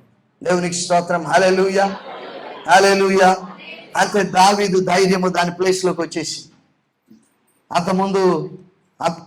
అంతకుముందు మిక్కిలి దుఃఖపడ్డాడు, కానీ ఇక దుఃఖం లేదు, ఇక ధైర్యం వచ్చేసింది. దేవునికి స్తోత్రం, హల్లెలూయా. నీ దుఃఖము ధైర్యంగా మారాలి అంటే నీవు దేవుణ్ణి జ్ఞాపకం చేసుకోవాలి, దేవుణ్ణి స్మరించుకోవాలి, దేవుణ్ణి స్తుతించాలి, దేవుని పైన ఆధారపడాలి, దేవుని వైపు చూడాలి, నీ మనోనేత్రాలు ఆయన పైన లగ్నం చేయాలి. దేవునికి స్తోత్రం, హల్లెలూయా. అది మొదటి స్టెప్. దావీదు దేవుణ్ణి బట్టి, తన దేవుడైన యెహోవాను బట్టి ధైర్యం తెచ్చుకున్నాడు. ధైర్యంగా ఉండాలి, దేవుని బట్టే మనం ధైర్యంగా ఉండాలి. రెండవదిగా దావీదు తిరిగి సంపాదించుకోవటానికి రెండవ మెట్టు ఏంటంటే 7వ వచనం చూడండి. ధైర్యం తెచ్చుకున్నాడు, కొంచెం మరి స్థిమిత పడ్డాడు. అప్పుడు ఏమంటున్నాడంటే పిమ్మట దావీదు చూడండి, దావీదు మిక్కిలి దుఃఖపడినప్పుడు జనాలు ఏం చేయబోయారు? వాళ్ళు రాళ్ళు పట్టుకుని చంపుదాం అనుకున్నారు. దావీదు ధైర్యం తెచ్చుకున్న తర్వాత మరి వాళ్ళు ఏం చేశారు? వాళ్ళు రాళ్ళు వేశారా? వేసినట్టేం లేదు. నువ్వు భయపడితే లోకం ఇంకా భయపెడుతుంది నిన్ను. నువ్వు భయపడితే సాతాను ఇంకా భయపెడతాడు. నీ భయమే సాతానుకు బలం. సాతానుగాడు వాళ్ళ యొక్క మనస్సుల్లో ప్రవేశించి దావీదును చంపేయాలని ప్రయత్నించాడు. ఆ రోజున రాళ్ళు రువి చంపుదామా, అందరు కలిసి రాళ్ళు వేస్తే ఏమవుతాడు? దావీదు చనిపోతాడు. దావీదు చనిపోతే మరి దావీదు వంశాంకురం, లోక రక్షకుడు ఎవరు? యేసుక్రీస్తు రావాలి. కనుక అది దేవుని చిత్తం కాదు. అందుకే దావీదు ఘోర యుద్ధాలు ఎన్నో చేశాడు. అతని చేతిలో కత్తి 6 వేలులాగా మారిపోయింది. మీరు ఎవరికైనా 6 వేళ్ళు ఉన్నాయా? దావీదు చేతిలో ఒకవేళ 6 వేలు కనుక ఉంటే ఎట్లా ఉంటుందో, కత్తి అట్లా మారిపోయింది. అతని శరీరంలో ఒక పార్ట్ లాగా అయిపోయింది. అంటే అన్ని విపరీతమైన యుద్ధాలు చేశాడు. మరి అన్ని విపరీతమైన యుద్ధాలు చేస్తే అపాయాలు ఎక్కువ ఉంటాయా తక్కువ ఉంటాయా? ప్రమాదాలు జరిగే అవకాశాలు ఎక్కువ ఉంటాయా తక్కువ ఉంటాయా? ఎక్కువ ఉంటాయి. కానీ దావీదు ఏ శత్రువు యొక్క యుద్ధాయుధానికి గురి కాలేదు. దేవునికి స్తోత్రం, హల్లెలూయా. ఆ పండు ముదుసరిగా నిండు వృద్ధాప్యంలో సహజ మరణం పొందాడు దావీదు. దేవునికి స్తోత్రం, హల్లెలూయా. ఎందుకంటే దావీదు వంశములోంచి ఎవరు రావాలి? లోక రక్షకుడు యేసు రావాలి. అందుచేత దావీదును దేవుడు ప్రిజర్వ్ చేశాడు. దావీదు భయపడినప్పుడు జనాలు రాళ్ళు పట్టుకున్నారు, కానీ ధైర్యం తెచ్చుకున్నప్పుడు ఎవరు కూడా ఆ పని చేయలేకపోయారు. ఎందుకంటే ఇప్పుడు అతని జీవితం ఎవరి స్వాధీనంలోకి వచ్చేసింది? దేవుని స్వాధీనంలోకి వచ్చేసింది. దావీదులో దేవుని యొక్క వర్చస్సును, దేవుని యొక్క కాంతిని ఆ జనాలు చూసి వాళ్ళు బ్యాక్ ఆఫ్ అయిపోయారు, రాళ్ళు కింద పడేసారు. అప్పుడు దావీదు ఏమన్నాడంటే, ఆ ఏఫోదుటి తీసుకురండి అన్నాడు. దావీదు ఆ ఏఫోదును తెస్తే అప్పుడు దావీదు అడుగుతా ఉన్నాడు ఏమని? 8వ వచనం చూడండి. నేను ఈ దండును తరిమిన ఎడల దాన్ని కలుసుకొందునా అని యెహోవా యొద్ద దావీదు విచారణ చేశాడు. అది 2వ మెట్టు. 1 ధైర్యం తెచ్చుకోవాలి, 2 దేవుని యొద్ద విచారణ చేయాలి. దావీదు కూర్చుని ప్లాన్లు వేసుకోలేదు, లేకపోతే దావీదు ఎవరినైనా పిలిచి ఏం చేద్దాము అని ప్లాన్లు గీయలేదు. ముందు ఏం చేశాడు? దేవుని దగ్గర విచారణ చేశాడు. ప్లాన్ వేసుకోవటం తప్పు కాదు, కానీ ముందు ఏం చేయాలి? దేవునితో మాట్లాడాలి. ముందు దేవుని దగ్గర విచారణ చేయాలి, దేవుని సంప్రదించాలి, దేవుని నడిపింపును కోరుకోవాలి, దేవుని పాదాల దగ్గర కూర్చుని ప్రార్థన చేయాలి, దేవుని వాక్యాన్ని చదవాలి. అప్పుడు దావీదుకు ఏఫోదు అవసరం. ఆ రోజుల్లో ఏఫోదు అంటే యాజకుని యొక్క వస్త్రము, దాని మీద ఉన్నటువంటి 2 రాళ్లను బట్టి, ఊరీము తమ్మీము అనే రాళ్లను బట్టి దేవుని చిత్తం మీద వారు తెలుసుకునే ప్రక్రియ ఒకటి ఉండేది. ఆ ఊరీము వెలిగితే అది ఎస్ అని, తుమ్మీము వెలిగితే నో అని, అలాంటి ఒక ప్రక్రియ లాంటిది ఉండేది. అయితే ఇవాళ మనకు ఆ ఇబ్బందులు అక్కర్లా. మనకి ఏముంది? మనం ఏం తెమ్మని అడగాలి? మనము ఆ బైబిల్ ఇటు తీసుకురా అని అడగాలన్నమాట. దేవునికి స్తోత్రం, హల్లెలూయా. ఎందుకంటే ఇప్పుడు దేవుని చిత్తము దేవుని వాక్యంలో మనకు అందుబాటులో ఉంది. హల్లెలూయా. God's word is God's will. దేవుని వాక్యమే దేవుని చిత్తం. కనుక మనము దేవుని పాదాల దగ్గర కూర్చోవాలి, దేవుని వాక్యాన్ని తెరవాలి, దేవునితో మాట్లాడాలి, దేవుని యొక్క నడిపింపు కోరుకోవాలి, దేవుడు ఏమంటున్నాడో తెలుసుకోవాలి, విచారణ చేయాలి. నీ పరిస్థితుల్లో నీ సొంత పన్నాగాలు, నీ సొంత పథకాలు వేయటం కాదు. Let God guide you. దేవుడు నిన్ను నడిపించనివ్వు, దేవుని నడిపింపు కోరుకో. ఏం చేయాలి దేవా అని దేవుణ్ణి అడుగు. అడిగితే మాత్రం చెబుతాడా దేవుడు? చెప్తాడా? ఏమనుకుంటున్నారు మీరు? చెప్తాడా? ఎందుకని మన దేవుడు మాట్లాడే దేవుడు. దేవునికి స్తోత్రం, హల్లెలూయా. అందరూ చప్పట్లు కొట్టి ఆయన కనపడతాం, హల్లెలూయా. మన దేవుడు నోరుండి మాట్లాడలేనివాడు కాదు, ఆయన మాట్లాడే దేవుడు. ఆయన చెవు నుండి వినలేనివాడు కాదు, ఆయన వినే దేవుడు.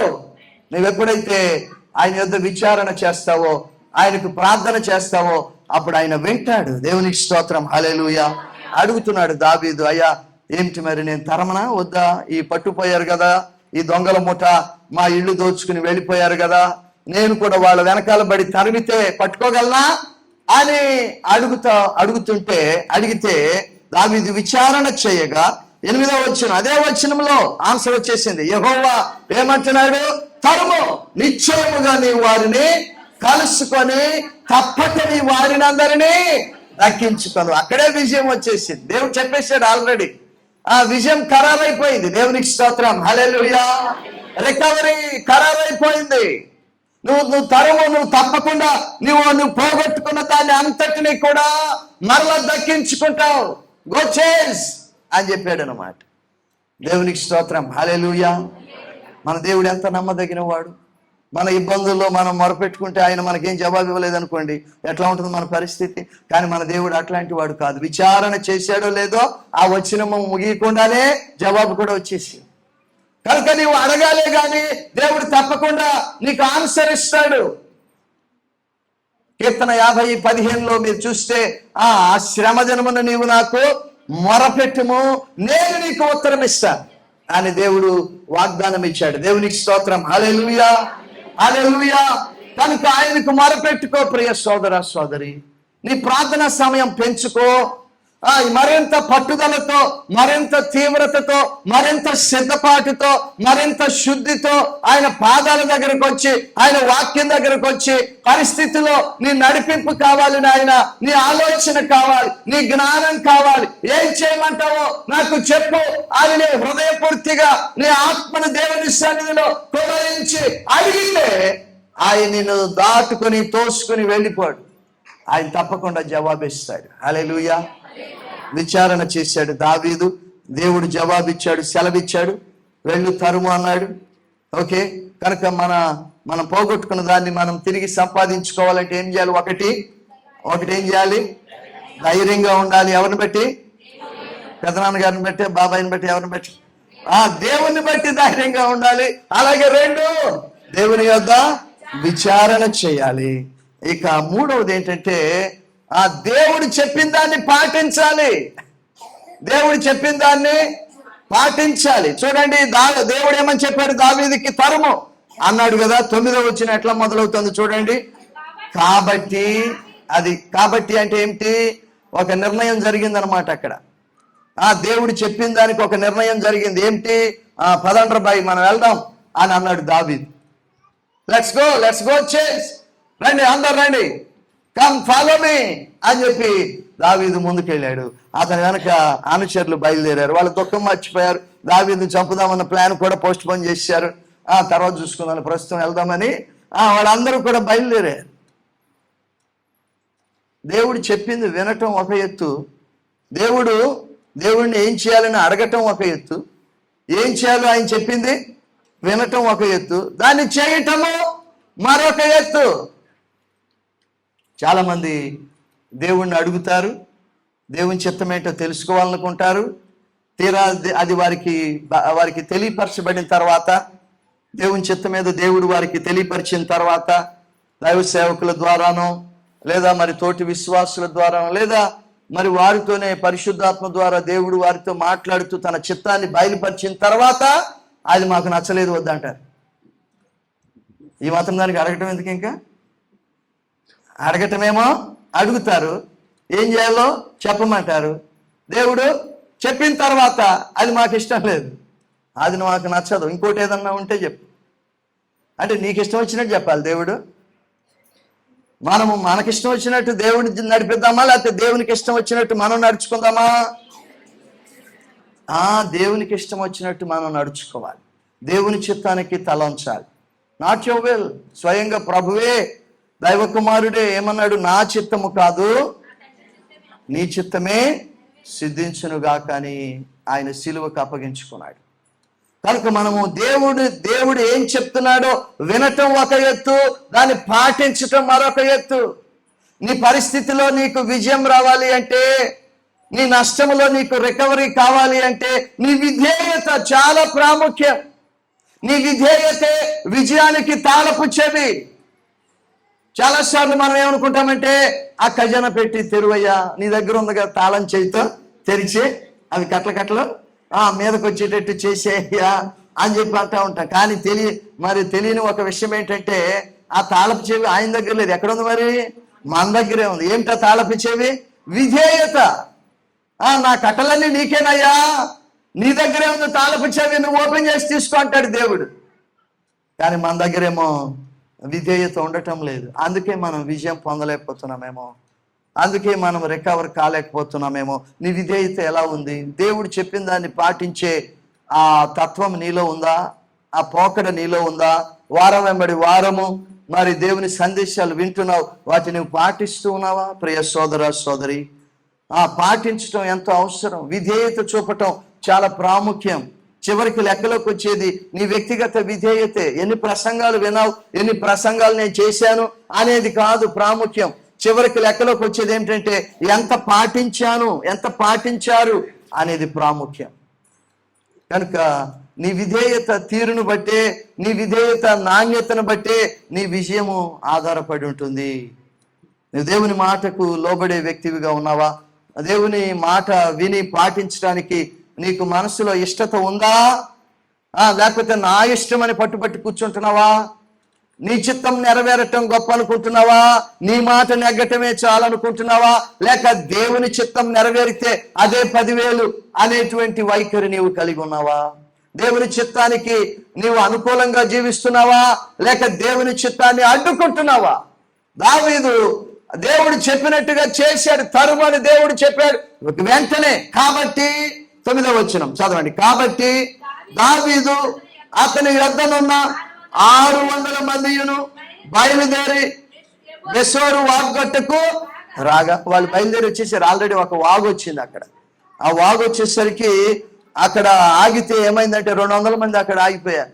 వాగును చూడగానే మేము రాలేం బాబు, కొంచెం ఇక్కడ చల్లగా ఉంది, ఈ వాగు దగ్గర హాయిగా ఉంది, మేము రాలేము. వాళ్ళు ఎక్కడికి వెళ్ళారో, ఈయన ఎక్కడ తీసుకెళ్తున్నాడో, అసలు అటు వెళ్ళారో లేదో, ఊరికినే అలసిపోయి వెళ్ళిపోవటం తప్పితే తీరా అక్కడికి వెళ్ళిన తర్వాత ఏమీ దొరకకపోతే మళ్ళీ ఒట్టి చేతులతో ఉసూరుమంటూ రావాలా అని ఇన్ని చదివే వాళ్ళు ఉంటారు మనలోనే.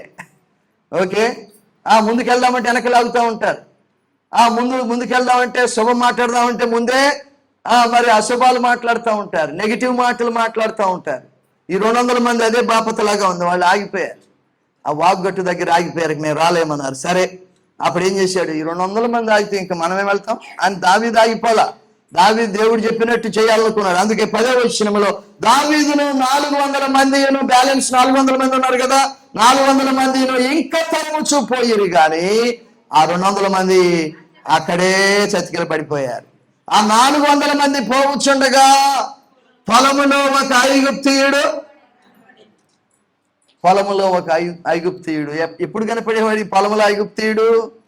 వీళ్ళు ఆ 200 మందితో పాటు 400 మంది కూడా మొత్తం 600 మంది ఆ వాగుగట్టు దగ్గరే కూర్చుని ఆప్సపాలు పడతా ఆయాసం తీర్చుకుంటామంటే ఐగుప్తీయుడు కనపడేవాడా?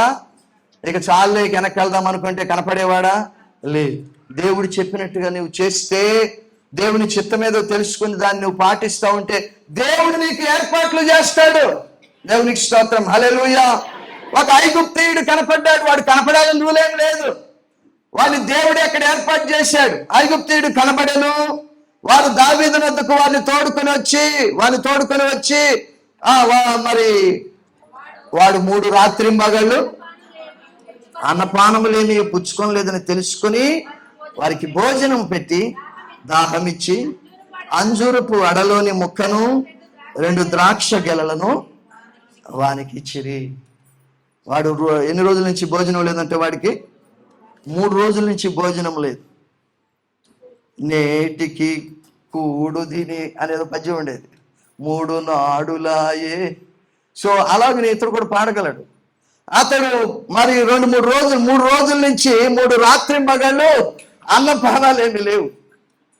అతడు ఆకలితో అలమటించిపోతా ఉన్నాడు. అంతేకాదు అతని పరిస్థితి ఏంటో అతని మాటల్లోనే విందాం.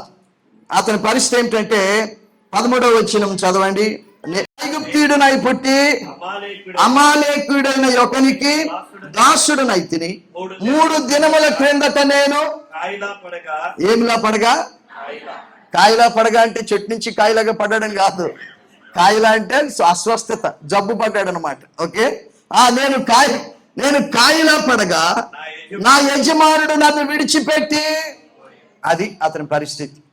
3 రోజుల నుంచి నాకు తిండి లేదు, ఎందుకంటే యజమానుడు నన్ను వదిలిపెట్టేశాడు. ఇదేంటి, ఎందుకు వదిలిపెట్టాడు? నిన్ను రిక్రూట్ చేసుకున్నాడుగా, టీంలోకి తీసుకున్నాడుగా, మరి ఎందుకు వదిలిపెట్టేశాడంటే నాకు హెల్త్ బాగాలేదండి, నాకు ఆరోగ్యం బాగోలేదు, ఆరోగ్యం బాగోకపోతే ఏం చేయాలి ఆ లీడరు? ఇంకా కొంచెం ఎక్కువ శ్రద్ధ చూపించాలి. అటువంటిది ఆ దిక్కుమాల లీడర్ చూడండి ఏం చేశాడో, అతను రోడ్డు పక్కన వదిలేసి, నీకు ఆరోగ్యం బాగోకపోతే నువ్వెందుకు మాకు, మళ్ళీ నీకు అన్నం దండగా అని చెప్పి వదిలిపెట్టేసి వెళ్ళిపోతే భోజనం ఎక్కడిది మరి? 2-3 రోజుల నుంచి భోజనం లేదు. అలమటించిపోతా ఉన్నాడు. ఈ ఐగుప్తీయుడు ఎవరో కాదు, మనమే. ఐగుప్తు లోకానికి గుర్తు. ఐగుప్తీయుడు మనం కూడా లోకంలోనే ఉన్నాం ఒకప్పుడు.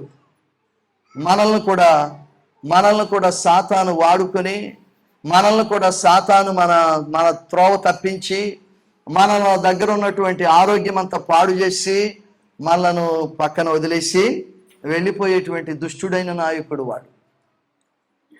ఆకలి, ఆహారము లేదు, జీవాహారము లేదు, అలమటించి చావుకి దగ్గరైపోతా ఉన్నాం. పాపముల చేత, అపరాధముల చేత చచ్చిన స్థితి.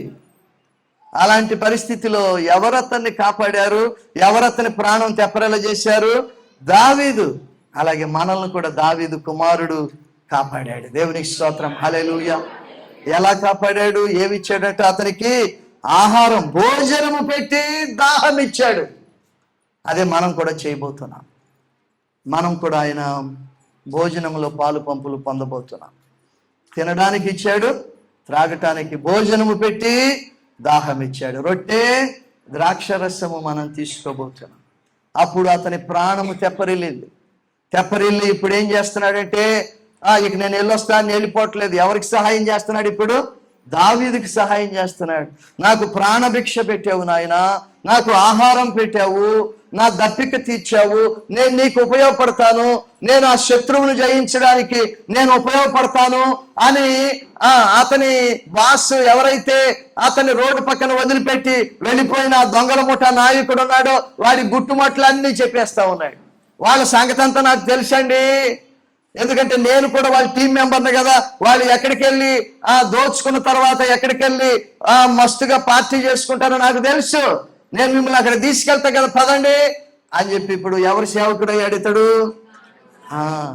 అలాగే మనము ఈ 3 రోజుల కూడికల్లో బలపరచబడి, ఈ 3 రోజుల కూడికల్లో మనకు కనపడని భోజనాలు దొరికినాయి, ఆత్మీయ ఆహారం దొరికింది. 3 పూటల దైవ సేవకులు మనకు ఆత్మీయ భోజనం పెట్టారు, మన ప్రాణాన్ని తెప్పరిల్లా చేశారు.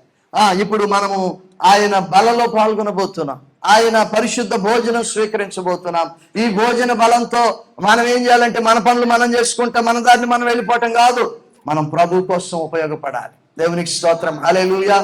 శత్రువును జయించటంలో, శత్రువును కాళ్ళ కింద స్వాధీనం చేసుకోవటంలో మరి మనకు ప్రాణం పెట్టి మనల్ని రక్షించినటువంటి యేసునాథునికి మనం ఉపయోగపడాలి. దేవునికి స్తోత్రం, హల్లెలూయా.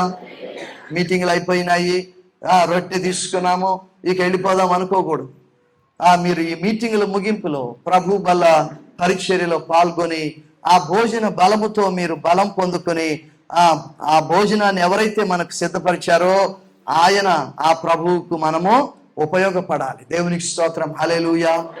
ఉపయోగపడతారా? మీరు ఉపయోగపడతారా? రోడ్డు పక్కన పడిపోయి ఉన్నప్పుడు మన కొరకు మంచి సమరయుడిగా దగ్గరకు వచ్చి మనకు ఆహారం ఇచ్చి దాహం ఇచ్చి మనలను తెప్పరిల్ల చేసిన మన ప్రభువుకు ఉపయోగపడదామా వద్దా? ఉపయోగపడదామా? ఐగుప్తీయుడు అలా చేశాడు.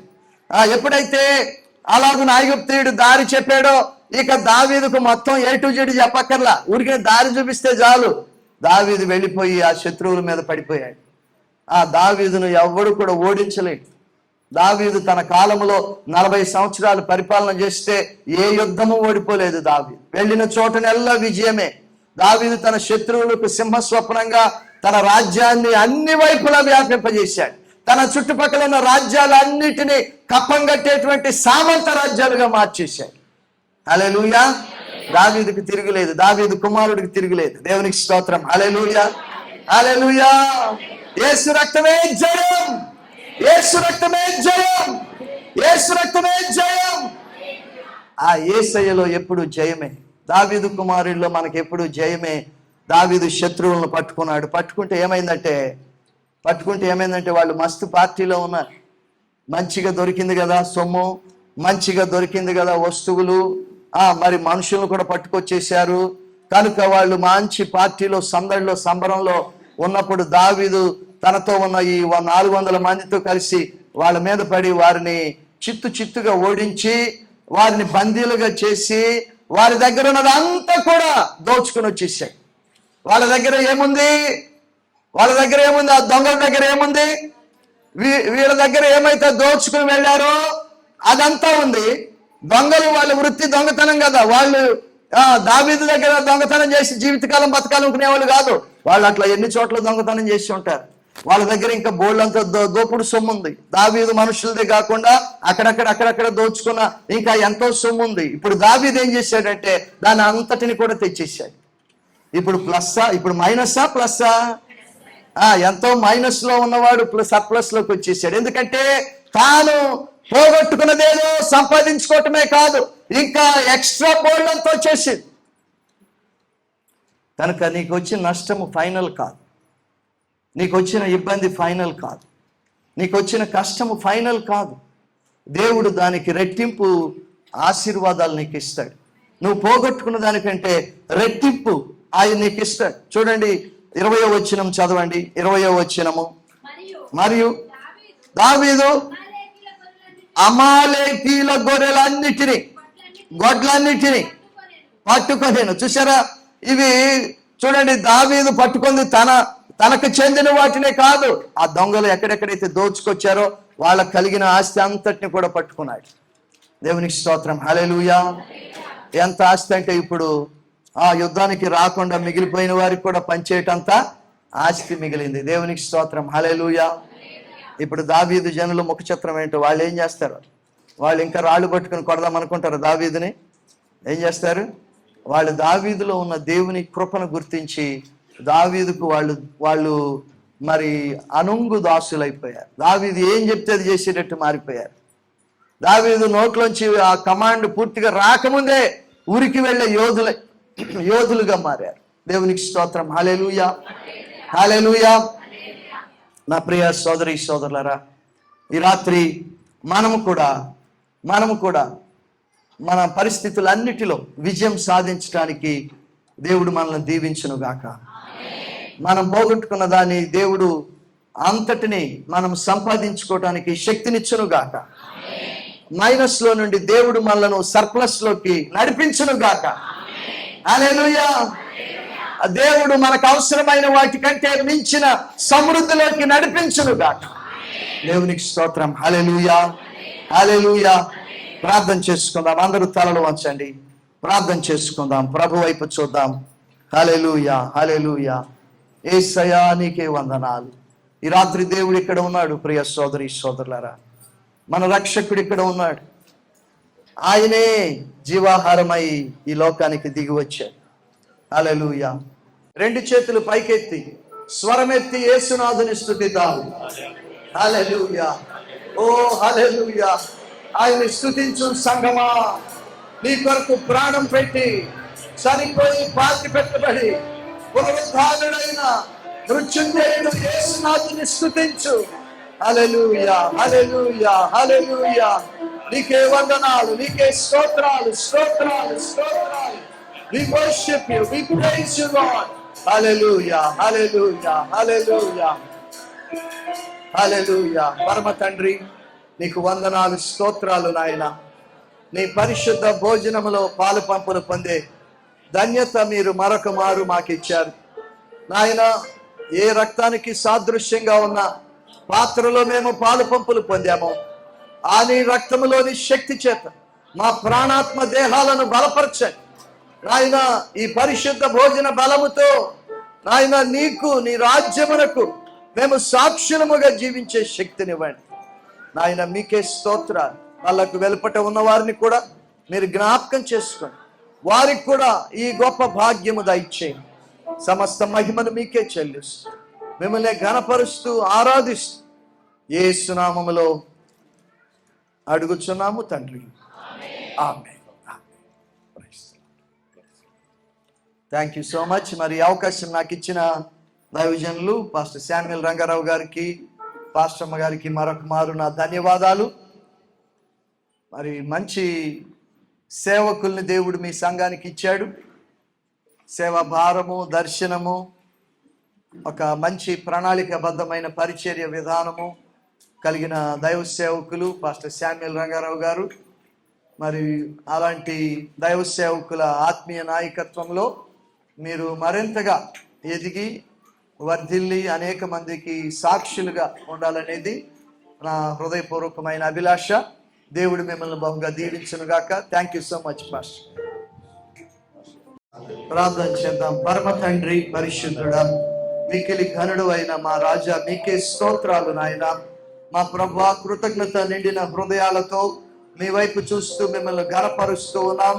మా ప్రభువా, మొన్న నిన్న ఈ రోజు, ఈ 3 రోజులు ప్రభువా నాయన, మీరు మీ ఆత్మ చేత ఈ ప్రత్యేక కూడికలను నడిపించి చేరి వచ్చిన ప్రతి ఒక్కరిని మీరు బలపరిచినందుకై మీకు స్తోత్రాలు చెల్లిస్తూ ఉన్నాం. దయగల మా తండ్రి నాయన, మీ సన్నిధిలో మీ బిడ్డలు పొందిన ఈ బలముతో ప్రభువా, వారు మరింతగా నీలో ఎదగడానికి, నీ పనిలో ఉపయోగపడటానికి మీరు సహాయం చేయండి. ఎవరు ఎలాంటి అవసరతతో నాయన ఇక్కడికి వచ్చారో నీకు తెలుసు ప్రభువా. నీవు కేవలం తెలుసుకునేవాడివి మాత్రమే కాదు నాయన, నీవు తీర్చగలిగే దేవుడవు నాయన. నీకు వందనాలు. నీవు రక్షించే దేవుడవు నాయన, పునరుద్ధరించే దేవుడవు నాయన. మా ప్రభువా నాయన, ఈ సంఘస్థులందరినీ ప్రభువా మీరు దర్శించండి.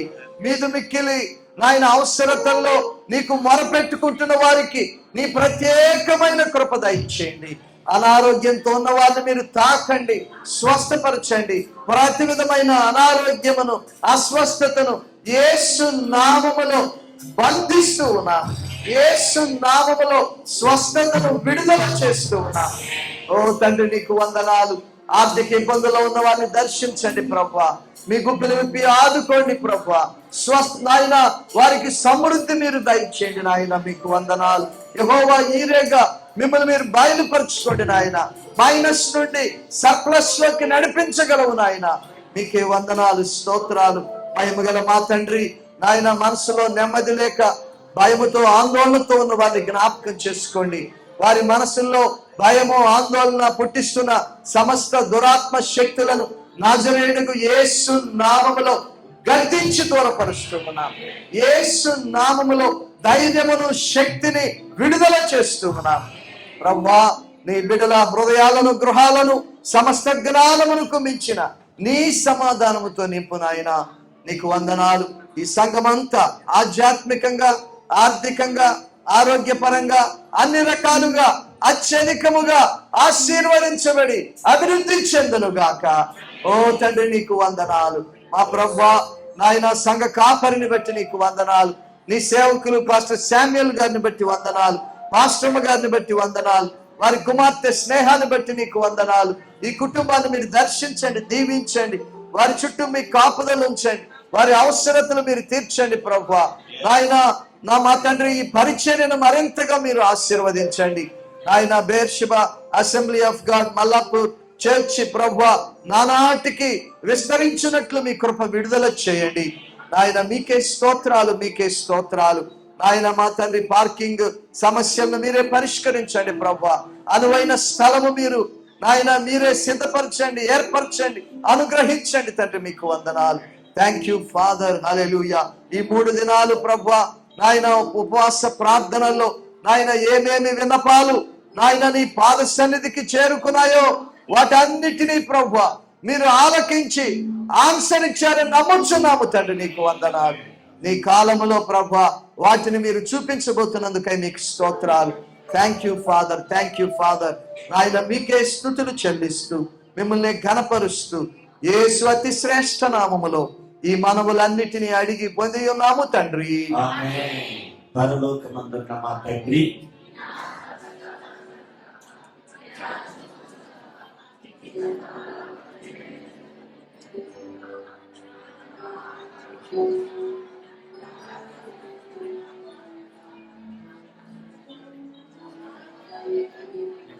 మీరు ఆశీర్వాదం.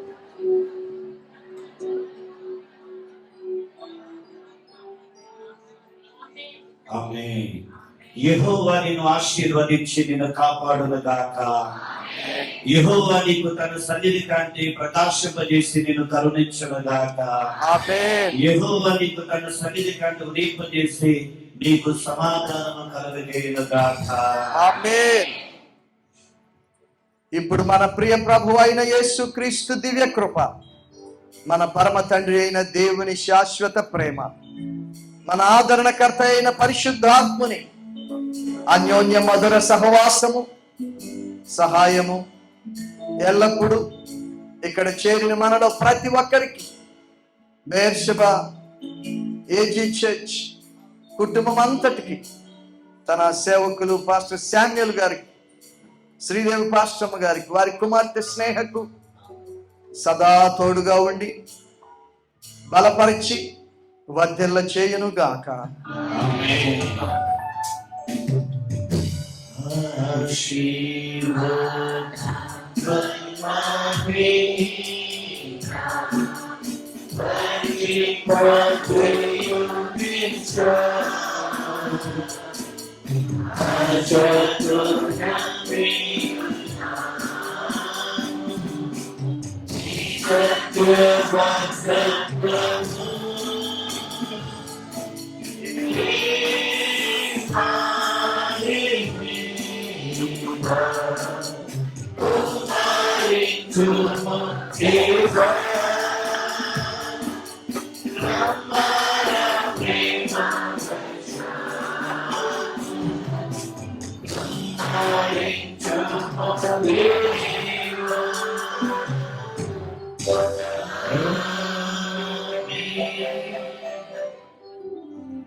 అందరికి వందనాలు.